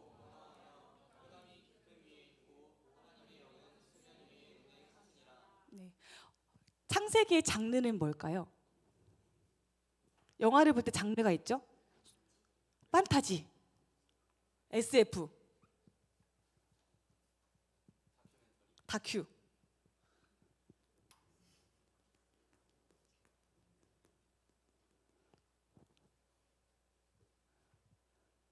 뭐요? 아니요. 판타지, SF, 다큐. 어떤 사람들은 창세기를 역사로 봐요. 이건 역사서야. 다큐겠네 그럼, 그렇죠? 역사. 아니야, 이거 신화야. 판타지나 SF겠네요. 만약에 역사로 보고 다큐로 보고 과학으로 본다면 창조 과학으로 이어질 거예요. 그렇죠? 6일 창조가 어떻게 시간적으로 어떻게 딱딱딱딱 됐는지 계산하고, 그래서 젊은 지구론 혹시 들어보셨어요? 지구 나이는 그렇게 길지 않다. 6천년밖에 안 됐다 이런 얘기들. 만약에 신화다, 이거는 그냥 지어낸 이야기다, 판타지나 SF 소설과 같은 거다라고 하면은 창세기는 믿을 만한 가치가 있는 성경일까요? 아니게 되죠. 창세기 장르가 뭔지 봐야 돼요. 근데 창세기 장르는 여기 얘기했던 역사서도 아니고 이야기도 아니에요. 토라예요. 이거 자체가 장르인 거예요. 이 토라는 무슨 장르냐면 원리예요. 그러니까 왜 세상이 시작됐는지 어떻게를 얘기하는 게 아니라 왜를 얘기하는 장르가 토라예요. 원리예요, 원리. 하나님께서 왜 세상을 창조하셨는가? 왜 죄가 사람 안에 들어왔는가? 왜 남자와 여자가 있는가? 이런 이야기들이 이어지는 게 이 모든 원리서가 토라가 되는 거거든요. 근데 만약에 이 창세기를 역사서로 읽는다면 6일 동안 창조가 됐어라고 얘기를 한다면 창조 과학으로 이어질 거예요. 창조 과학으로 이어지면 문제는 뭐냐면 계속적으로 발견되는 수많은 과학 원리들과 계속 부딪혀요. 그러니까 이 기독교는 무식한 종교야라는 이야기를 그때부터 듣기 시작하는 거죠. 근데 저는 과학 원리, 모든 어떤 우리가 발견되는 수많은 것들도 하나님이 창조하셨다고 저는 생각을 하거든요. 하나님의 질서와 섭리 안에서 이루어지는 것들이라고 한다면 절대로 창세기는 역사서로만 읽으면 안 돼요. 특별히 이 창세기 1장은 역사 개념이라기보다는 원리를 설명하는 원리서 토라로 더욱 읽으셔야 되고, 시예요. 운율이 있어요. 보시기에 좋았더라. 저녁이 되고 아침이 되는 몇째 날이라. 계속 이 운율이 반복이 되고 있거든요. 제가 이 이야기를 굳이 한 이유는 창세기를 읽을 때 역사야 라고만 읽으면 창세기에서 나오는 역사적 사건과 뒤에 나오는 역사적 사건이 부딪히는 게 분명히 나와요. 이때는 이렇게 얘기했는데 왜 이때는 이렇게 얘기해? 이거 틀렸네? 가짜네? 짜집기 됐네? 이렇게 얘기가 나오거든요. 그렇게 성경 읽으시면 진짜 남는 게 아무것도 없을 거예요. 창세기는 원리서예요. 절대로 역사서나 과학서로 읽으시면 나중에 시험 들어요. 지금이야 이게 믿음이지, 이게 당연히 6일 창조지, 맞는데 그러면 2장에는 창조가 6일 만에 안 되거든요. 바로 2장만 되면. 그러니까 이해하시죠? 무슨 말인지? 이해 진짜 되셨어요? 역사서나 과학서가 아니다, 이렇게 읽으셔야 되고, 2장에 가서 뭐야? 그럼 또다시 그러면 이거 또 창조하는 거야? 인간이 분명히 짐승은 그냥 태어나서 그냥 지으셨는데 짐승도 흙으로 지으셨다고? 뭐가 진짜야? 이거 가짜네. 이렇게 된단 말이죠. 아니에요. 창세기는 하나님의 말씀이 맞고 원리를 설명하는 책이다 라고 보시면 돼요. 그렇게 읽으셨으면 좋겠어요. 근데 그러면 고린도전서는요? 고린도전서의 장르는 뭐죠? 편지. 편지는 역사적 사실을 담고 있을까요? 안 담고 있을까요? 담고 있어요. 고린도전서 안에 있었던 부활의 문제라든지 은사의 문제라든지 있었던 일에 대해서 사도 바울이 쓰고 있잖아요. 그러면 이거는 역사하고 아무런 관련 없어 라고 읽으면 될까요? 안 될까요? 안 돼요. 성경은 그 성경의 장르가 무엇인지를 반드시 먼저 확인하고 읽어야 돼요. 창세기는 역사서나 과학서가 아니다. 원리서다. 태초에 어떻게가 아니라 태초에 왜 창조하셨는지를 기억해야 하는 것이 창세기다라고 보시면 됩니다. 땅이 혼돈하고 공허하며 흑암이 깊음 위에 있고 하나님의 영은 수면 위에 운행하시니라. 땅이 혼돈하고 공허하다는 건 뭐냐면, 그러면 이거를 과학서나 역사서로 보면 벌써 걸리는 거예요. 태초에 아무것도 없다 했는데 갑자기 왜 땅이 있어? 왜 갑자기 물이 있어? 이렇게 되는 거예요. 근데 그게 중요하지 않다는 거죠. 여기에서는 땅이 혼돈하고 공허하였다. 이건 무슨 말이냐면 혼란스러웠구나. 텅 비어 있었구나. 흙가 어두웠었구나. 깊음은 물을 의미하거든요. 대양이에요. 심해를 의미해요. 그럼 뭐가 있었네. 물 창조 물 없었는데 왜 갑자기 물이 있어? 이거 아예 창조 틀렸네. 이렇게 가시면 안 된다는 거예요. 운행하셨대요. 하나님의 영이 그 물 위에 운행하셨다. 이주영 목사님께서 그런 얘기 하시더라고요. 여기서 운행은 한국말로 운행이라고 번역이 됐는데 그래서 조금 헷갈려 한다. 사람들이 이 운행을 가장 잘 표현한 동사가 있다면 독수리가 공중을 뺑뺑뺑뺑뺑 도는 거다.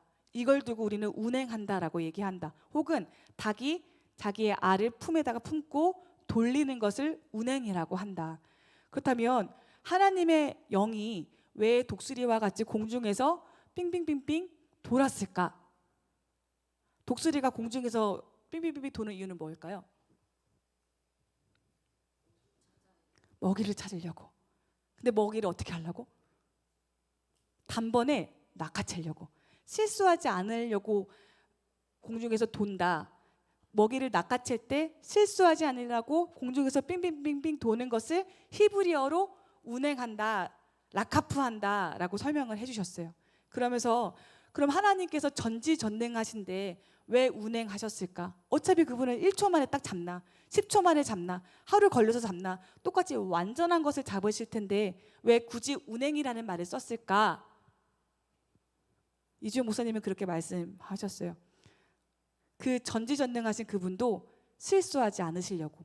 이거 말이 좀 어폐가 있는데 전지전능하신 그분이 세상을 창조하실 때 결코 실수하고 싶지 않으셔서 많이 고민하시면서 우리를 지으셨다라고 이렇게 얘기를 해주시더라고요. 하나님의 영이 되게 공허하고 혼돈하고 되게 깜깜한 그곳을 빙빙빙빙 도시면서 이 천지를 창조하시기 전에 수많은 생각들을 하셨대요. 그리고 에베소서에 보면 태초부터, 거기서 말하는 태초는 이제 창조가 아니라 그 이전이겠죠. 그 이전부터 예수 그리스도의 십자가를 생각해 놓으셨다는 얘기도 있잖아요. 하나님은 그런 분이시구나. 하나님은 실수하지 않으시려고 운행하시는 분이시구나. 그래서 성령이 운행하신다라고 할 때는 그냥 이 공간에서 성령님께서 왔다 갔다 하신다 그 얘기가 아니라 우리를 생각하시고 우리한테 실수하지 않으시려고 깊이 생각하시고 고민하시면서 역사하시는구나 라는 이야기가 창세기 2장의 이야기입니다. 태초에 하나님이 천지를 창조하시니라. 땅이 혼돈하고 공허하며 흑암이 깊음 위에 있고 하나님의 영은 수면 위에 운행하시니라. 실수하지 않으시려고. 하나님은 실수가 없으신 분이심에도 불구하고 실수하지 않으셨습니다.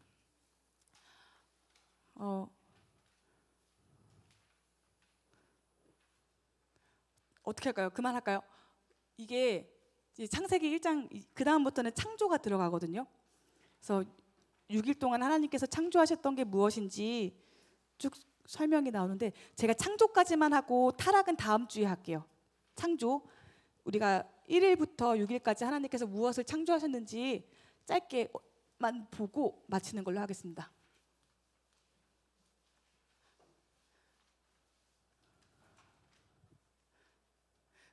저희 선생님, 어린이부 선생님 중에 지윤 선생님이 계시거든요.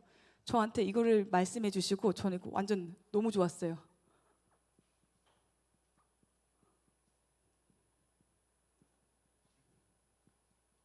이렇게 외우면 유기창조래요. 빛 창조하셨고 궁창과 그쵸? 나누셨고 땅을 창조하시고 그 다음에 해와 달과 별을 창조하셨고 물고기와 그쵸? 새 창조하셨고 짐승과 사람을 창조하셨다. 그래서 빛궁 땅 해물찜 이렇게 외우면은 자기는 이제 몇 년 전부터 그렇게 외웠다고 애들 가르칠 때 너무 좋은 것 같아요.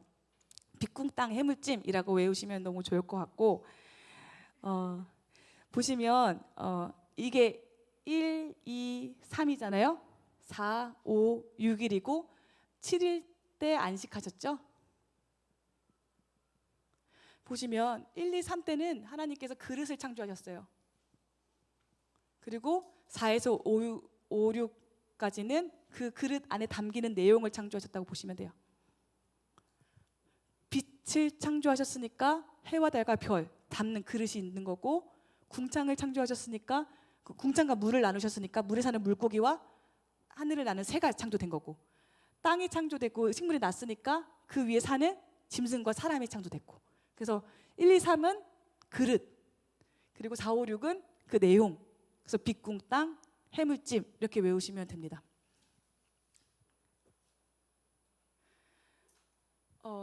하나님이 첫째 날에 빛을 창조하셨을 때 해가 있었을까요? 없었어요. 왜냐하면 해는 언제 몇째 날에 창조돼요? 넷째 날. 빛을 창조하셨는데 해는 넷째 날에 창조가 되죠. 그러니까 우리 여기서 볼 때는 빛은 당연히 태양이야 라고 보시면 안 되죠. 밝은 어두운 중에, 공허한 중에, 흑암이 온 세상을 덮고 있는 그 중에 빛이 있으라 하시니 빛이 있었대요. 거기 우리는 어떤 학자는, 어떤 주석서에서는 이 빛을 하나님의 영광이라고 해석하기도 해요. 그러니까 해와 달과 별이 있기 전에 빛이 먼저 있었다. 나누셨다. 빛과 어둠을 나누시는 행위도 창조입니다. 창조는 없던 걸 뿅 하고 태어나게 하는 것도 창조지만, 어떤 질서를 정하는 것, 시간의 흐름을 정하는 것, 그리고 또 나누는 것, 구별하는 것도 창조에 들어갑니다. 그 다음에 물이 어떻게 썼는지 상상 잘 안 되지만 물이 있는데 이 물을 나누셨대요. 이때 나누셨다는 거는 땅과 묻과 물을 나눈 게 아니라 이렇게 나누신 것 같아요. 물, 궁창. 그래서 이 궁창을 하늘이라고도 생각을 하는데, 이 궁창을 원어적으로 보면 두드려서 펴다라는 동사형이에요. 뭔가를 두드려가지고 피는 거, 쇠 같은 거를 두드려가지고 이렇게 넓게 피는 거, 그걸 궁창이라고 말합니다. 노아의 홍수 때 밑에서도 물이 터지고 위에서 물이 내려왔다. 이 물이 내려온 거죠. 지하수가 터지고 위에서 물이 떨어지고, 그러면서 이 물이 사라지죠. 빛궁 땅, 빛궁 궁, 그 땅 지으셨어요. 이제 셋째 날에는 이 밑에 있는 물을 묻과 물로 나누셨어요. 궁창에는 물이 그대로 있고, 땅, 물, 그래서 바다 같은 게 생겼겠죠. 땅이랑. 그리고 창세기 1장에서 여기 우리는 이게 해물찜 만들려고 해라고 썼긴 했는데, 해와 달과 별이라는 말을 의도적으로 피해요. 그래서 뭐라고 말하냐면 광명체라고 얘기합니다. 왜냐하면 이 고대 근동에서 해와 달과 별은 우상 숭배의 대상이었거든요. 그 이집트에서 가장 위대한 신이 태양신이잖아요. 그리고 점성술, 별 보면서 이제 점성술 같은 거 하고, 그래서 일부러 저자는 의도적으로 광명체라는 말을 쓰고요. 왜 하필 뱀일까? 왜 뱀이 그 유혹을 했을까? 뱀을 굳이 싫어하나? 그 당시에, 그리고 또 간교한 뱀이라고 얘기를 해요. 뱀도 우상 숭배의 대상이었어요. 그러니까 이게 뱀이었겠죠, 당연히. 근데 이제 어쨌든 문화적으로도 이 뱀도 그 당시에 우상 숭배 대상이었기 때문에 이 성경을 쓴 기자는 그 말을 제외시킵니다. 해와 달과 별을 지으셨고, 그 다음에 물고기와 새를 지으셨어요. 그리고 짐승을 지으시고 사람을 지으셨습니다. 근데 사람을 지으실 때 우리의 형상을 따라 우리의 모양으로 우리가 사람을 만들고 라고 하면서 우리라는 말을 사용하세요. 그리고 태초에 하나님이 할 때 그 하나님도 엘로힘이거든요. 이 엘로힘도 복수 형태예요. 그러니까 이미 삼위일체라는 이 삼위일체라는 이 네 가지 글자는 성경 어디도 나와 있지 않아요. 그런데 삼위일체 하나님을 증거하는 구절들은 곳곳에서 발견이 되고 있습니다. 복수 형태를 쓴다든지, 히브리어는 복수 단수가 이렇게 명확하게 구분되어 있으니까.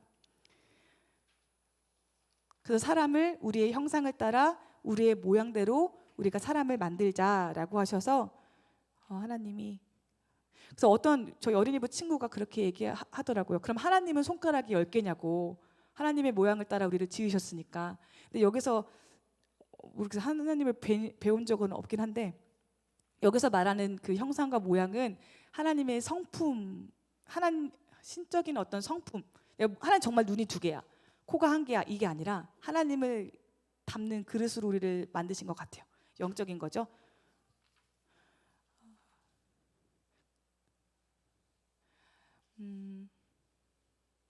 그리고 이 인간을 지으시고 창세기 1장 26절에 보니까 왜 지으셨는지 그 이유에 쭉 나와요. 1장 28절 우리 같이 읽도록 하겠습니다. 시작. 하나님이 그들에게 복을 주시며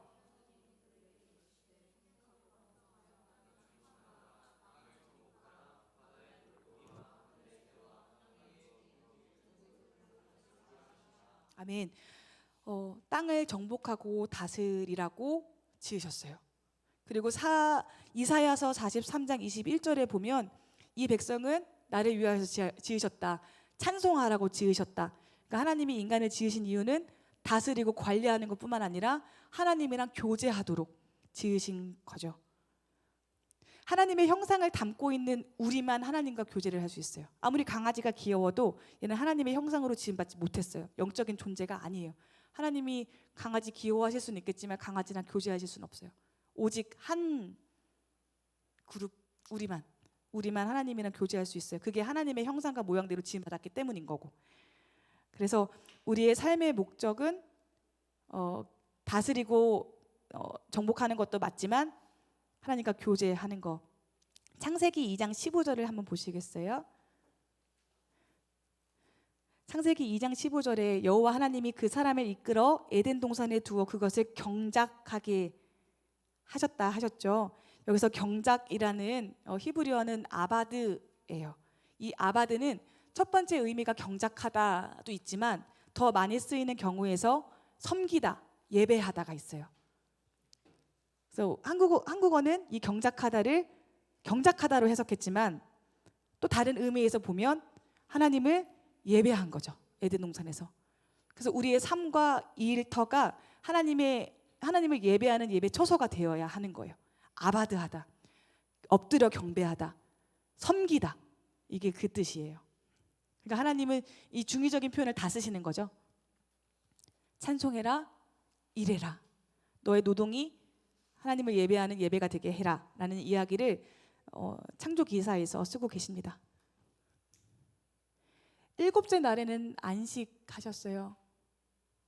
그리고 하나님께서 성경에서 제일 처음으로 거룩하다라고 명명하신 게 안식일이에요.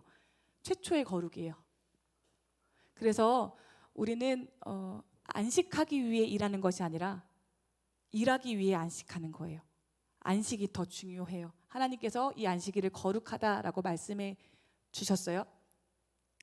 자, 그런데 이 안식일은 유대인들에게 어떤 의미로 다가왔냐면 1, 2, 3, 4, 5, 6일 동안 창조하시고 7일째 안식하셨다. 이 7은 성경에서 완전수거든요. 완전함을 뜻하는. 7일째 완전함이고 7일째 안식하셨어. 하나님의 창조는 완전한 거야 라는 생각이 이 사람들의 머릿속에 있었어요. 이게 제 해석이 아니라 출애굽기 20장에 보면 왜 안식일을 지켜야 하는가에 대해서 설명할 때 안식일을 지킨다는 것은 하나님의 창조가 완전하시니 더 이상 일하지 않으셔도 됩니다 라는 고백이라고 출애굽기 20장에 분명히 나와 있거든요. 그래서 유대인들이 안식일을 지키지 않는다, 그날 일했다, 안식일을 범했다라는 의미는 뭐냐면 당신의 창조는 완전하지 않습니다 라는 의미가 되는 거예요. 그래서 안식일을 범하면 신성 모독인 거죠. 하나님을 믿지 않는 거예요. 너 하나님의 창조가 완전하지 않다는 거야? 너 하나님 욕한 거야? 이렇게 되는 거예요. 그런데 이 안식일날 누가 일하셨죠? 신약 성경에서 예수님이 안식일에 일하세요. 그러니까 유대인들이 이 예수님을 두고 너 안식일에 왜 손 마른 사람을 고쳐줬어? 너 하나님의 그 창조가 완전하지 않다는 거지? 너 신성 모독한 거지? 너 잡아 죽여야 돼. 그걸 걸고 넘어진단 말이에요. 근데 이 예수님께서 그 유대인들을 향해서 했던 말씀이 뭐냐면 내 아버지께서 일하시니 나도 일한다 라고 말씀하시면서 그곳을 유유히 빠져나가세요. 자, 여기서 말하는 예수님께서 말씀하셨던 이 안식은 출애굽기에서 말하는 안식, 이 창조에 대한 안식이 아니었어요. 요한복음 5장에 그 얘기가 나오거든요. 그런데 이 십계명이 그러니까 출애굽기 20장에 나왔던 안식일을 지켜야 된다라는 그 이유가 신명기에도 동일하게 나와요. 안식일을 지켜야 돼. 거룩하게 지내야 돼. 일하지 말아야 돼. 그런데 그 이유가 출애굽기에서 신명기로 넘어가면서 한 가지가 더 추가가 돼요. 여기서 말씀하시는 안식일의 의미는 출애굽이에요. 그러니까 안식일을 지키는 이유는 너네가 구원, 출애굽을 기억해야 하기 때문에 안식일을 지켜야 해라고 그 의미가 바뀌어져 있는 것을 신명기 5장에서 볼 수가 있어요. 그리고 예수님이 차용하셨던 의미는 완전함이 아니라 구원으로 가시는 거예요. 근데 이 유대인들은 어떻게든 예수님을 걸고 넘어져야 하니까 너 창조에 대해서만 얘기하는 거잖아 라고 일부러 우기고 있는 거죠. 예수님께서 안식일에 손 마른 사람을 고쳐줬던 이유는 하나님의 구원이 지금도 일하고 계신다라는 의미가 돼요. 그래서 이 안식을 지켜야 되는 이유는 두 가지입니다. 첫 번째, 하나님의 구원을 기억해라. 두 번째, 하나님의 창조는 완벽하다. 그렇기 때문에 우리는 안식해야 한다라는 게 구약 유대인들의 생각이었습니다. 네, 여기까지가 창조예요. 제가 처음에 이 이야기를 한 거는 창세기 읽으면서 1장에서 창조 다 끝났는데 2장에 왜 또 창조해? 1장에는 분명히 남자와 여자를 한 번에 만드셨는데 2장에는 왜 갈빗대를 취해? 막 그런 이제 질문들이 생기실 것 같아서 아예 그 질문을 차단하기 위해서 이 얘기를 했던 거고, 토라예요. 원리예요. 그렇게 생각하시면 됩니다.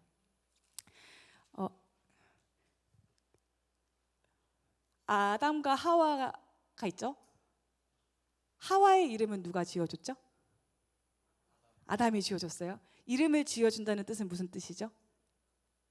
너는 내 밑이야. 내가 주인이야 라는 뜻이거든요. 근데 아담이 하와의 이름을 지어줄 때가 언젠지 아세요? 타락하고 나서. 이해되시나요? 죄의 결과로 위와 아래가 결정이 돼요. 그리고 그 죄의 결과로 채식만 했던 인간들이 노아의 방주에서 나와서 육식하기 시작해요. 그리고 원래는 남자와 여자의 결합이 1대1의 결합이 결혼인데 라멕 때 타락하고 나서 라멕이라는 사람이 두 여자를 최초로 일부 다처제로 데리고 와요. 타락하고 나서 최초의 살인이 벌어지죠. 그러니까 죄가 어디서 왔느냐에 대해서 설명하는 것도 창세기다. 그럼 그 타락이 언제냐? 선악을 알게 하는 나무의 열매를 따먹은 그 순간부터. 그럼 그걸 따먹은 그 의미는 무엇이냐? 하나님의 하나님 되심을 인정하지 않는 것. 이게 다음 주 할 내용 스포한 겁니다. 질문 있으세요? 요 정도 수준이에요. 그러니까 인트로 강의는 좀 지루할 거라고 저는 생각했어요. 근데 잘 들어주셔서 감사하고, 우리 창조 시대에 했던 이 수준으로 계속 성경을 같이 조금 읽어보려고 해요. 그래서 성경 제가 청이는 같이 맞춰 읽는다고 들었고, 청이는 제가 어떻게 하는지 모르겠어요. 창세기 같이 읽어보시면 질문이 많이 생길 거라고 생각하고, 질문 있으신가요? 질문?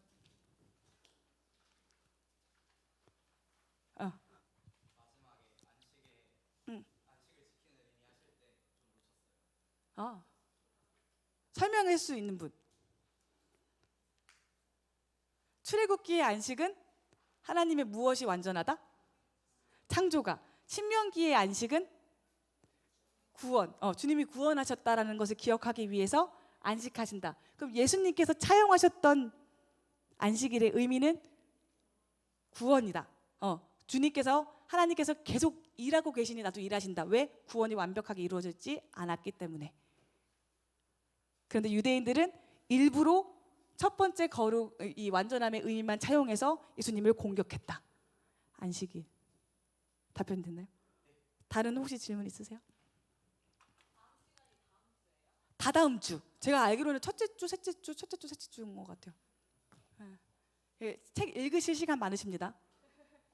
창세기 50장 읽으실 수 있으시죠? 네, 제가 기도하고 마치도록 하겠습니다. 살아계신 하나님, 주님은 이 세상을 지으시고 우리를 빚으신 창조주 하나님이심을 고백합니다. 주님이 우리를 만드시고 지으실 때 전지전능하셔서 한 번에 뿅 하고 지으셔도 됐는데 주님을 운행하시며 고민하시고 생각하셨습니다. 그래서 참 감사합니다. 진짜 고맙습니다, 하나님. 주님의 그 겸손하심과 인자하심과 선하심이 하나님이 너무 놀랍고 죄송스럽고 너무 감사합니다. 하나님, 그런 주님이 우리 주님이시고 아버지이시기 때문에 얼마나 다행인지 모르겠습니다. 우리는 그 하나님 놓치지 않고 끝까지 따라가고 싶습니다. 무슨 일이 있어도 불평불만하지 않고 감사하며 그 주님을 기억하고 따라가고 싶습니다. 하나님, 창세기를 읽을 때 그 하나님의 선하심과 완전하심을 깨달아 알 수 있게 도와주시고 지혜를 주시어서 그 속에 발견되는 주님의 성품이 무엇인지를 더욱 깨달아 그 성품을 닮아가려고 노력할 수 있도록 우리와 함께하여 주시옵소서. 많은 정보가 쏟아졌으나 이 정보와 지식들이 중요한 것이 아니라 하나님, 이 속에서 주님 각 한 사람 한 사람에게 하실 말씀이 있으신 거 저 알고 있습니다. 주님, 오늘 돌아가면서 그 주님의 음성 들을 수 있도록 함께하여 주시옵소서. 감사합니다. 예수님의 이름으로 기도드립니다. 아멘. 고생하셨습니다.